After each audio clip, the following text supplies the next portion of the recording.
Vale, este tema es un poco como la continuación del otro, ¿vale? Lo que pasa es que lo corto así un poco para que no sea demasiado largo. Tendría que hacer también eso con el tema 2, pero en el tema 2 no sé por dónde cortar y por eso ha quedado tan enorme.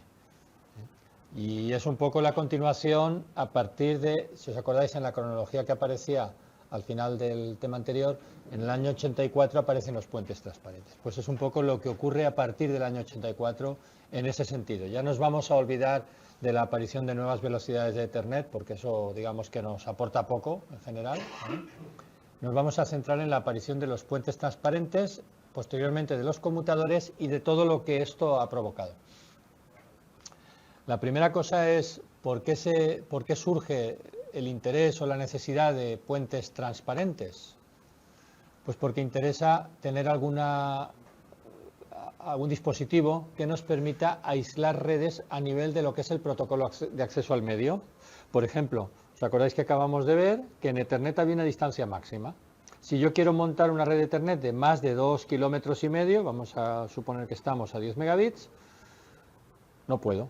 Entonces tengo que, antes de aparecer los puentes transparentes, tenía que montar dos redes Ethernet independientes y unirlas a nivel 3, a nivel de red, con un router.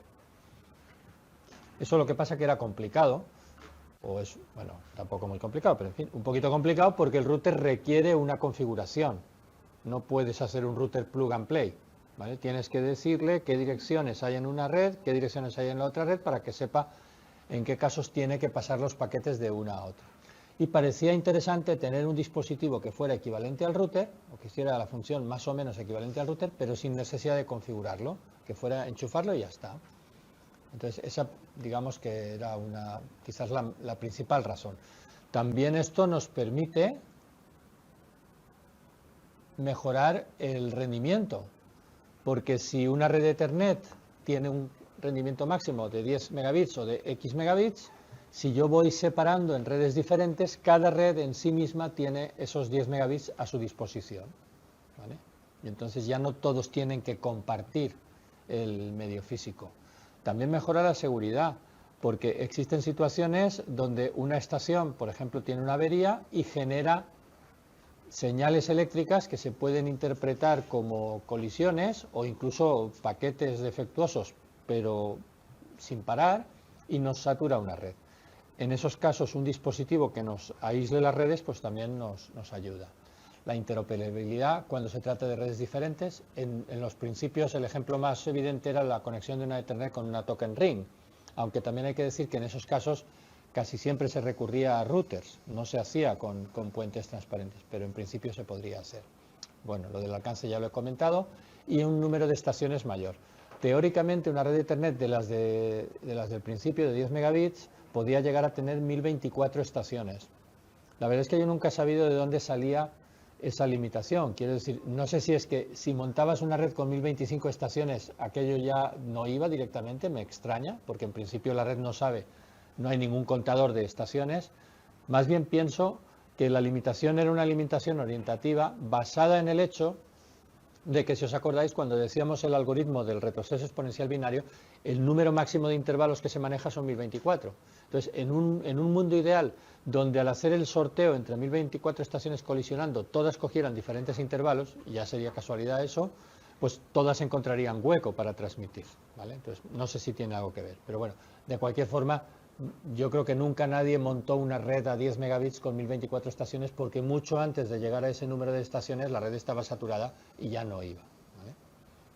Entonces todo esto eran las razones que motivaron la aparición de los puentes transparentes. ¿Y cómo funcionan los puentes transparentes? Bueno, se denominan puentes porque normalmente son dispositivos que tienen dos interfaces, y se hace un poco la analogía de algo que une dos orillas de un río, ¿vale? Es un puente entre dos orillas. Hoy en día los conmutadores tienen muchas más de dos interfaces, pero los primeros puentes transparentes tenían dos interfaces, luego llegó a haber con 3, 4, hasta 6 como máximo, ¿vale? El número de interfaces era pequeño. Hoy en día hay conmutadores de 500 interfaces. Pero la idea esencial es la misma, y el funcionamiento, el algoritmo que siguen es el mismo desde el primer puente del año 1984 hasta el último conmutador que acabe de salir hoy en día, ¿vale? y es el que aparece explicado en esta diapositiva. Fijaros porque este detalle es importante.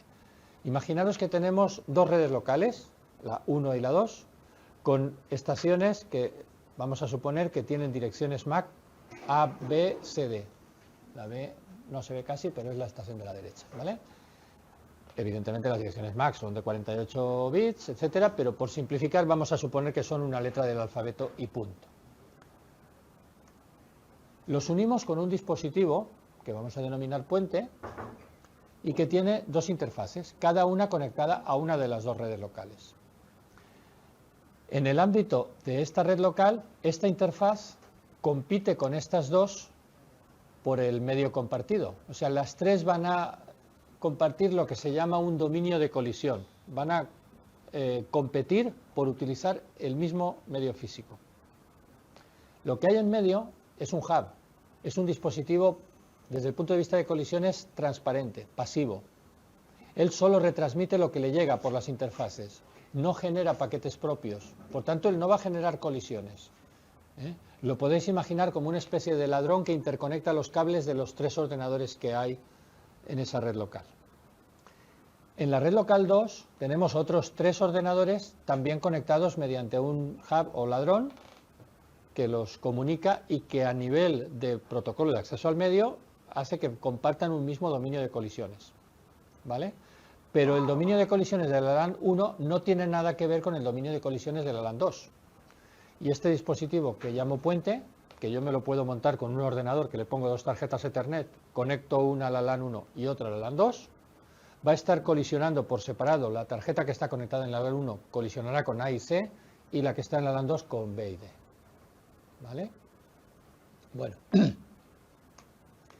vamos a suponer que las interfaces las denominamos alfa y beta de nuestro ordenador que nos acabamos de montar para construir nuestro puente transparente casero. Y vamos a ponerlas a trabajar en lo que se llama el modo promiscuo. En principio, una estación en Ethernet solo debe de capturar del cable aquellas tramas que lleguen y que vayan dirigidas a su propia dirección MAC, o sea, cuya dirección de destino coincida con la suya propia.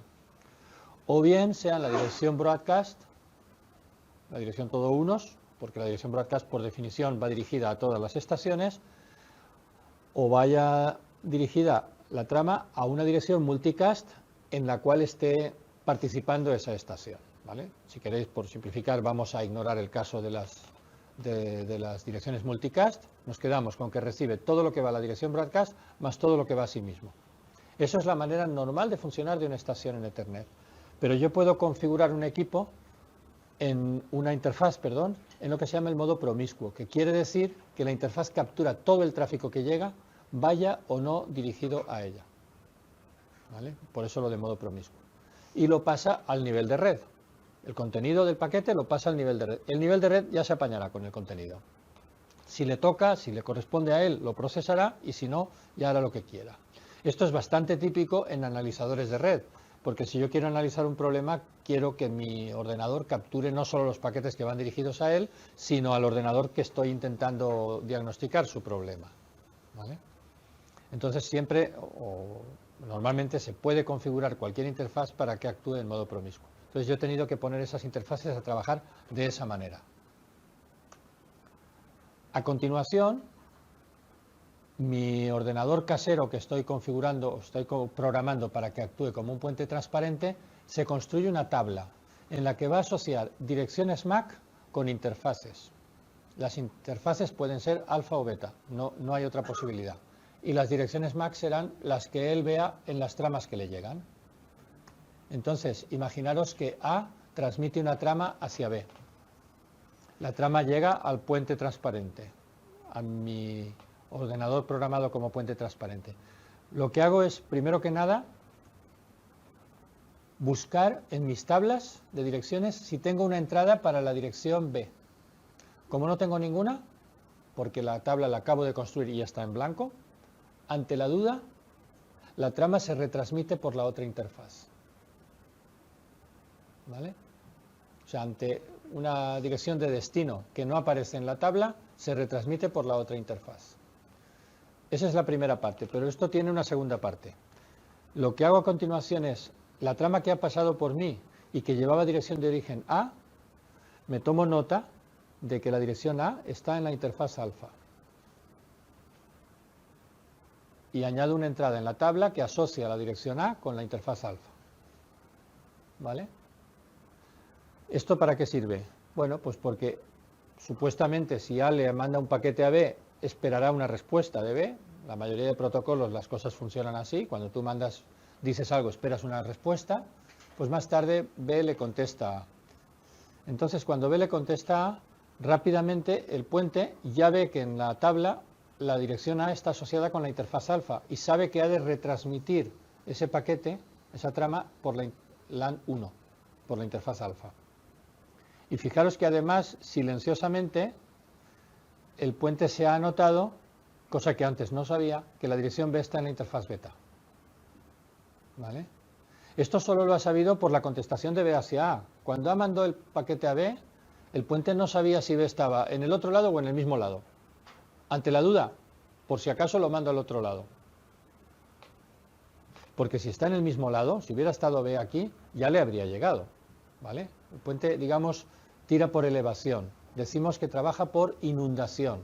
Ante la duda, propaga la trama por todas las interfaces, excepto por aquella por la que le ha llegado. Porque ya no hace falta. ¿De acuerdo? A partir de aquí, ya lo que sigue es más de lo mismo.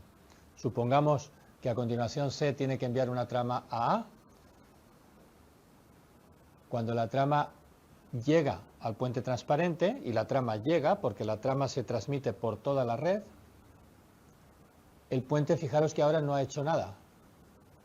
No ha tenido que pasar la trama al otro lado, porque sabe que A está en el mismo lado que C, está en el lado alfa. Pero lo que sí ha aprendido ahora el puente es que C está también en el lado alfa. O sea que poquito a poco, debido al tráfico natural de la red, el puente acabará ubicando a cada estación en el sitio donde está. Y de esa forma, cuando haya tráfico local, como el caso de la trama de C hacia A, ese tráfico ya no pasará al otro lado. Esto no lo hemos ahorrado y esto mejora el rendimiento de las redes locales. Porque al final, al cabo de pocos segundos de funcionamiento, suponiendo que hay una actividad normal en todas las estaciones de la red, la tabla esta estará rellenada con todas las direcciones en el lado izquierdo y en el lado derecho. Y gracias a la tabla, el puente filtrará el tráfico que esté confinado en la LAN 1, no lo pasará a la LAN 2 y viceversa. O sea, solo pasará el tráfico que tenga realmente que pasar. ¿Vale? Ahora, la clave para poder rellenar esta tabla son las direcciones de origen. No las de destino, las de origen, para rellenar la tabla. Las de destino son la clave para reenviar tramas si procede al otro lado o no. Imaginaros por un momento que en este ejemplo solamente enviara tráfico A todos, a C, a B, a D, y fuera el único que envía tráfico, la única entrada que veríamos aquí es la primera.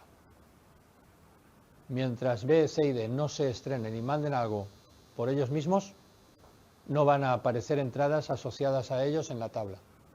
¿Vale?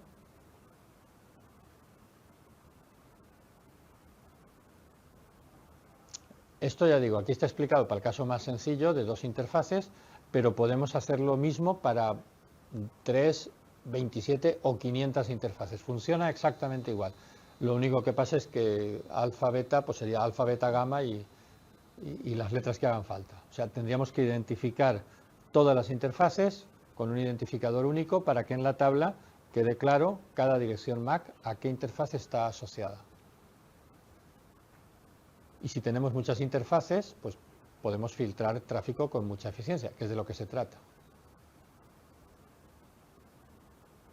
¿Vale?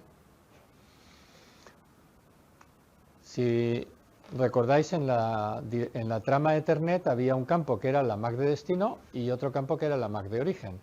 Bueno, precedidos del preámbulo, seguidos del silencio.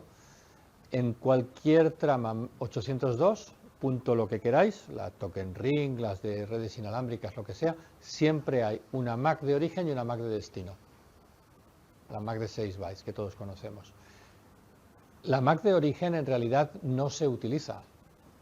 Vale, en Token Ring se utilizaba en según qué casos para alguna cosa rara, ¿vale? Pero salvo excepciones, la MAC de origen podría no estar y los protocolos funcionarían igual. En Ethernet podría no estar la MAC de origen. No hay ninguna obligación de identificar al remitente, porque las contestaciones van por las direcciones del nivel de red que están aquí dentro, ¿vale? O sea que las contestaciones llegarían igualmente. Tú puedes mandar siempre una carta sin poner remite, ¿vale? ¿Qué motivo hay de poner la MAC de origen? Pues precisamente poder rellenar las tablas de los puentes transparentes. Si no, no podrían funcionar los puentes transparentes. O sea, la razón de existir de este campo, la MAC de origen, es poder rellenar las tablas en los puentes transparentes.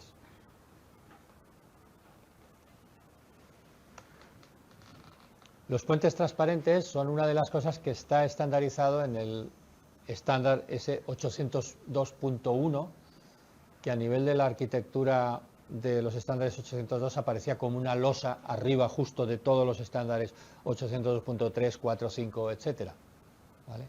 Y concretamente en uno de los apéndices del 802.1, que es el D mayúscula, por eso es el estándar 802.1D, ¿vale? Esto de las letritas detrás del número, ya sabéis que se van haciendo ampliaciones en los documentos de los estándares y cada nueva funcionalidad o nueva ampliación se identifica con una letrita, ¿eh? Periódicamente el documento del estándar se recopila todo, incluyendo todos esos apéndices en el documento oficial. O sea, si vais al servidor de ficheros del IE Cubo que os decía antes, donde os podéis bajar los PDFs de los estándares 802, os podéis bajar el estándar 802.1, no encontraréis un documento que sea el 802.1D, porque hace muchos años que ese apéndice está ya integrado en el 802.1 a secas. Esto es un poco como antes las enciclopedias sacaban la enciclopedia y luego sacaban apéndices, y periódicamente sacaban una versión de la enciclopedia con todos los apéndices integrados. Pues es la misma idea, ¿vale? Los únicos documentos del IE Cubo que veréis con letrita detrás son las últimas adendas al estándar desde la última recopilación, que a lo mejor fue hace 2 años, ¿vale? Entonces igual los últimos anexos sí que están con la letrita, los otros no están porque están ya integrados, ¿eh?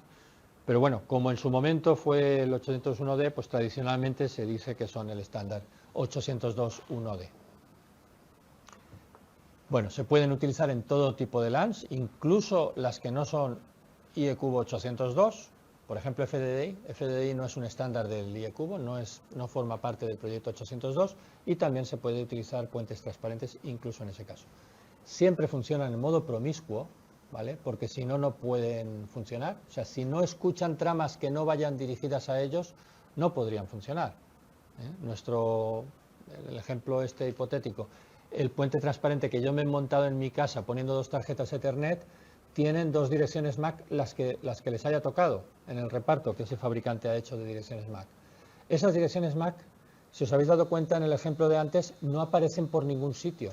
O sea, que podríamos decir las direcciones alfa y beta, si queréis, esas en las tramas transmitidas al otro lado no aparecen, porque la dirección MAC de origen se mantiene la inicial, no se cambia, ¿vale? No se modifica. La retransmisión de tramas se hace siempre cuando las tramas van dirigidas a una estación al otro lado o a otra interfaz, en el caso de más de 2, o bien el destino es desconocido, ¿vale? Ante la duda mandamos por inundación, o bien es una dirección de grupo, broadcast o multicast, ¿vale? Porque también en esos casos cabe la posibilidad, o en el caso de broadcast la seguridad, de que va a haber interesados en esa trama que estén en el otro lado. La trama reenviada es idéntica a la trama original, ¿vale? Y como decía, las propias direcciones MAC de las interfaces del puente transparente no aparecen en las tramas. Por eso se dice que es transparente, porque es como si no estuviera. La copia de la trama es idéntica al original. Esto es, el sentido de la transparencia viene de ahí. Esto es la ubicación, como os decía antes, de los puentes transparentes en lo que es la arquitectura 802. Entonces, en función de que la trama se propague a una red del mismo tipo, como podría ser de Ethernet a Ethernet, o de red inalámbrica a red inalámbrica, imaginaos 2 ordenadores conectados por Wi-Fi en este punto de acceso, podrían intercambiar tráfico entre ellos solo a través del punto de acceso, siempre en el ámbito de la red inalámbrica. Estamos hablando de puentes homogéneos, ¿vale? La trama nace y muere y hace toda su vida en un entorno 802.11 o bien 802.3, pero siempre en el mismo. Ahora, si el destino de un paquete en red inalámbrica es una estación fuera de la red inalámbrica, tenemos un puente entre dos redes diferentes. Es lo que llamamos un puente heterogéneo, ¿vale? Entre diferentes redes 802, el formato de trama es distinto. Entonces, un puente heterogéneo tiene que trabajar un poquito más, como es lógico, que un puente homogéneo, porque tiene que cambiar el formato de trama a la red de destino. Y el ejemplo más claro hoy en día de esto, más habitual, son precisamente los puntos de acceso de la red inalámbrica.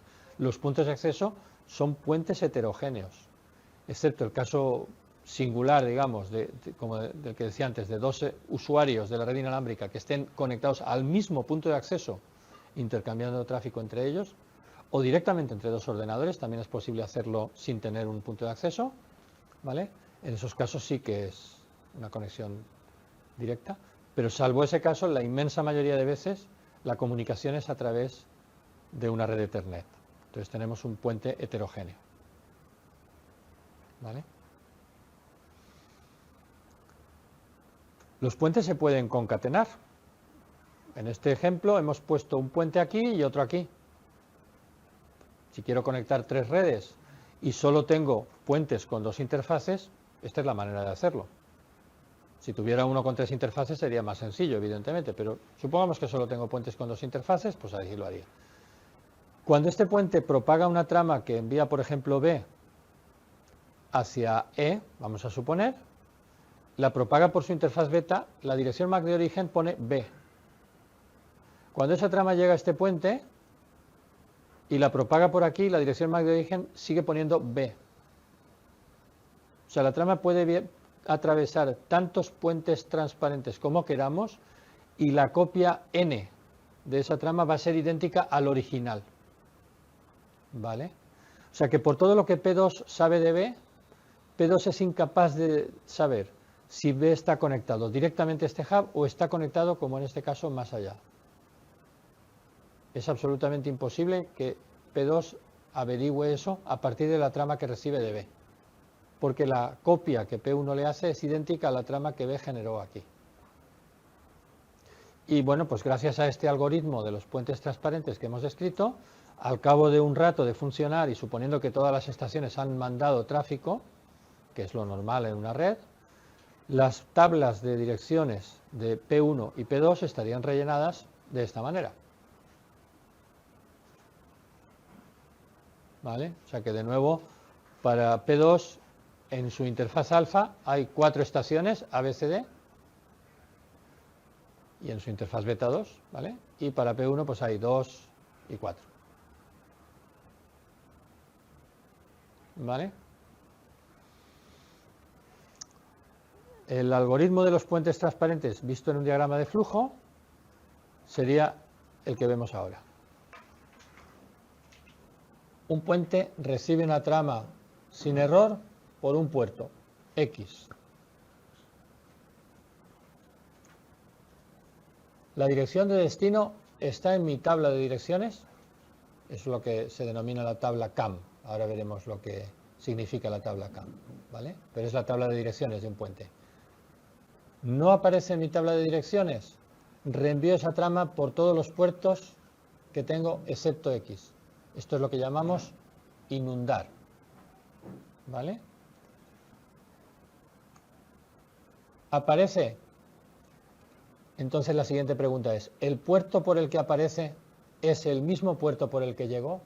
¿Puerto X? Sí. De momento no hacer nada. No. O sea, el puerto es diferente. Reenvío la trama por el puerto que mi tabla me dice que está la estación de destino. ¿Vale? Esta parte del proceso es lo que llamamos el reenvío de tramas.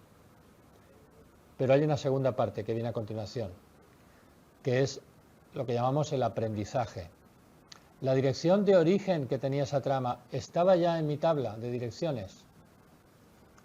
No. Entonces la añado. Sí estaba. Entonces simplemente la actualizo. En la tabla de direcciones, cada entrada tiene un contador de tiempo, tiene una vida, no está allí eternamente, tiene una caducidad, típicamente 5 minutos. Cada vez que se utiliza esa entrada, el contador se resetea, se le dan 5 minutos más de vida. Cuando una entrada está 5 minutos sin ser utilizada, se quita. ¿Vale? Por eso aquí digo actualizar dirección y contador de tiempo. ¿Vale? Se le dan 5 minutos más de vida, porque esa entrada se ha usado. Si es una entrada nueva, la entrada nueva nace con 5 minutos de vida. A los 5 minutos la entrada se borra. ¿Qué pasa si se borra la entrada? Que cuando llegue un nuevo paquete dirigido a ese destino, se va a inundar. Entonces, si tú tienes un ordenador en tu red que envía paquetes justo cada 5 minutos y un segundo, sería una forma, digamos, de hacerle la puñeta a los conmutadores, porque lo que provocaría es que la entrada se borraría e inmediatamente después llegaría una trama con ese destino, se inundaría, se volvería a generar la entrada, total para nada, para los 5 minutos borrarla y enseguida volverla a crear. La idea es que las tablas de direcciones tampoco es bueno que sean excesivamente grandes, que tengan entradas muy poco utilizadas. Un señor se va a casa, apaga su ordenador, ya no envía nada de tráfico, no queremos tener toda la noche una entrada inútil en las tablas, o todo el fin de semana, entonces la borramos. ¿Vale? Entonces el tiempo de vida suele ser entre 5 y 15 minutos. ¿Vale? Más típico, 5 minutos. Entonces, siguiendo este algoritmo, también nos permitiría cambiar un ordenador de sitio, porque los 5 minutos volvería a estar otra vez en la red, en el sitio que tocara. Sí. Seguir. Sí. O se permitiría enviar paquetes a lo mejor por rutas diferentes si tuviéramos varios caminos, ¿verdad? Entonces, Si tú te cambias tu ordenador de una roseta a otra, te vas a otra habitación y normalmente eso significará que te conectas en otra interfaz. Hasta pasados 5 minutos, las tramas dirigidas a ti intentarán entregarse en la interfaz vieja, en la habitación donde estabas antes, salvo que tú envíes un paquete. Al enviar tú un paquete, la entrada se actualiza y se registra ya la nueva interfaz. Entonces, en el caso poco probable de que tú no mandes nada, durante 5 minutos seguirá enviando los paquetes a la habitación antigua y no te llegarán. ¿Vale? Entonces, esa es otra de las razones por las que hay un tiempo de caducidad. Para permitir la movilidad, en las situaciones normales es mucho más ágil, porque tú en la nueva ubicación enseguida que te conectes vas a enviar un paquete. Y ese paquete que envías ya actualiza todo. Pero en el caso poco probable de que no mandaras paquetes y todo fuera tráfico dirigido a ti sin contestaciones, tardarás 5 minutos en recibirlo. y el paquete que enviaras podría ser cualquiera dirigido a cualquiera que quisieras, porque ya actualizaría Sí, sí. la entrada La- en transparente, no la- necesariamente tendría que estar dirigido a alguien que tuviera que contestar o... Incluso un paquete a la dirección broadcast actualiza por la dirección de origen la entrada. Sí, cualquier envío que hagas, un paquete que mandes, ya actualiza la entrada. Si el sitio donde te vas ya no está conectado al mismo conmutador, sino a otro, como la interconexión de puentes transparentes es transparente, el efecto es el mismo. Es como si todo fuera un macroconmutador y todos estuviéramos conectados al mismo. ¿Vale? Aquí hay un detalle en este diagrama, que fijaros que dice al principio, trama recibida sin error. Cuando decimos trama recibida sin error, quiere decir que hemos comprobado el CRC y que es correcto.